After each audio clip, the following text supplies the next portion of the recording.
اگلا سوال ہے، کسی غزوہ کے موقع پر سیدنا ابو بکر صدیق رضی اللہ عنہ گھر کا سارا سامان لے آئے اور خود ٹاٹ کا لباس اور کانٹوں کے بٹن لگائے۔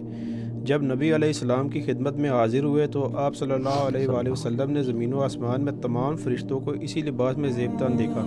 کیا یہ بات ثابت ہے؟ آدھی بات ثابت ہے اور آدھی کہانی ہے۔ میرا یوٹیوب پہ کلپ بھی دیکھ لیں آپ، کہانیاں با مقابلہ علم دین۔ وہ اردو میں تو یہ تھم نیل ہے، انگلش ٹائٹل اس کا ہے مولانا طارق جمیل اور مولانا ثاقب رضا مصطفی صاحب کو دعوت حق۔ آدھی بات موجود ہوتی ہے، یہ ترمذی میں حدیث ہے، سیدنا عمر فاروق رضی اللہ تعالیٰ عنہ راوی ہیں۔ میں نے حدیث 2011 میں جو سیدنا عمر کی شان میں لیکچر دیا تھا مسئلہ 65، اس میں بیان کی تھی۔ سیدنا عمر کہتے ہیں کہ میں اس زمانے میں بڑا خوشحال تھا جب نبی علیہ السلام نے چندے کی اپیل کی، تو میں نے کہا آج تو میں ابو بکر کو پیچھے چھوڑ دوں گا۔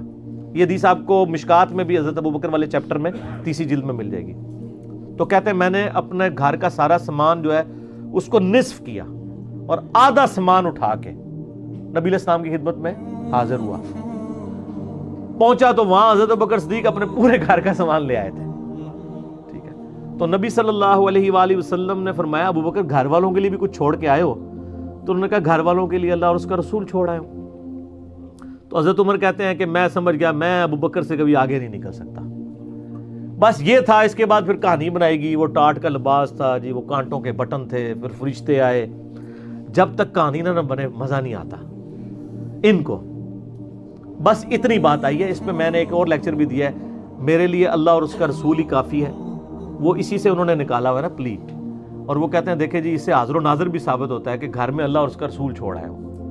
اور یہ محاورتاً بات ہو رہی ہے، یہ جو لوگ یہ بات کر رہے ہیں ان سے پوچھیں کہ اپنے بابوں سے پوچھیں کہ آپ کے بابوں کا یہ عقیدہ ہے کہ اللہ تعالیٰ کو گھر میں قید کیا جا سکتا ہے، تو کہیں گے یہ عقیدہ کفری ہے۔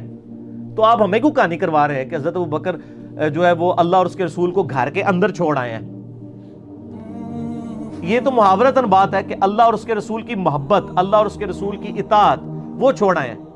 اس طرح یعنی نٹی گریٹیز کو پکڑ کے، بلکہ وہ قرآن پاک میں اللہ تعالیٰ نے ایک جگہ فرمایا نا کہ کافر جو ہیں وہ جنت سے اس طرح ناامید، سورہ یعنی 28ویں پارے کے اندر نا امید ہو چکے ہیں جس طرح کہ یہ مردوں سے نا امید ہو چکے ہیں۔ جیسے یعنی قبر سے مردے نہیں نا دوبارہ نکل سکتے اس دنیا کی زندگی میں، اس طرح یہ جنت سے اس طرح نا امید ہو چکے ہیں اور ہمارے نبی کی دعوت پہ لبیک نہیں کہہ رہے۔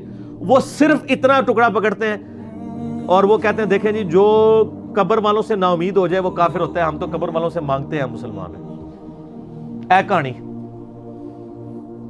پھر سورۃ الانفال میں آتا ہے، نبی صلی اللہ علیہ وآلہ وسلم ہم ان کو عذاب نہیں دیں گے جب تک تم ان میں موجود ہو۔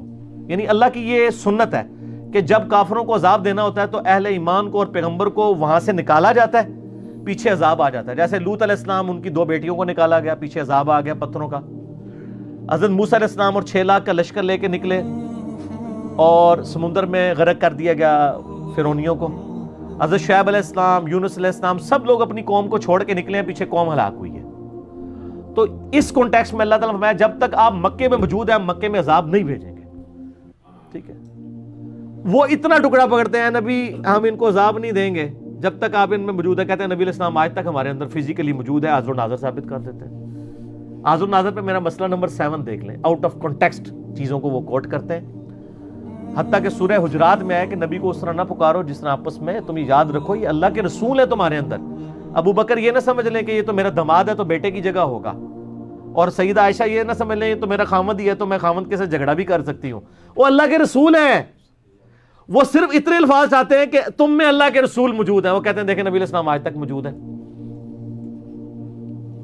پھر لا الہ الا اللہ محمد رسول اللہ کہتے ہیں ترجمہ کرو جی، اللہ کے سوا کوئی معبود نہیں، محمد صلی اللہ علیہ وسلم اللہ کے رسول ہیں۔ وہ کہتے ہیں ادھر بھی ہیں، ادھر کی تو لال ہے جی بیچ، یہ تو ان کی رسالت کا منصب ہے جو قیامت تک ہے۔ وہ تو میرے ابا جی بھی مرنے تو بعد بھی ہے ہی ہیں، کیونکہ جب بھی میرے باپ کا نام لکھا جائے گا یا میرے دادے کا نام لکھا جائے گا، میرے والد صاحب لکھیں گے تو وہ اپنے باپ کا نام وہی لکھیں گے مرنے کے بعد بھی، وہ ہیں ہی رہتے ہیں نا، تھے تو نہیں ہوتے نا۔ دنیاوی اعتبار سے بات ہو رہی ہوتی، اس طرح یہ یعنی عقیدے ثابت کر رہے ہوتے ہیں۔ تو میں ساتھ ساتھ تھوڑے عقیدے کی اصلاح بھی کرتا ہوں نا، خالی جو ہے وہ میٹھی میٹھی باتیں نہیں نہ کرنی چاہیے، تھوڑی کڑوی کڑوی باتیں بھی کرنی چاہیے، کیونکہ میٹھی باتوں سے اصلاح کوئی نہیں ہوتی ہے، صرف مجمع اکٹھے ہوتے ہیں، کڑوی باتوں سے مجمع چھٹتے ہیں لیکن اصلاح ہوتی ہے۔ تو ہمارا مقصد مجمع اکٹھے کرنا نہیں، اصلاح کرنا۔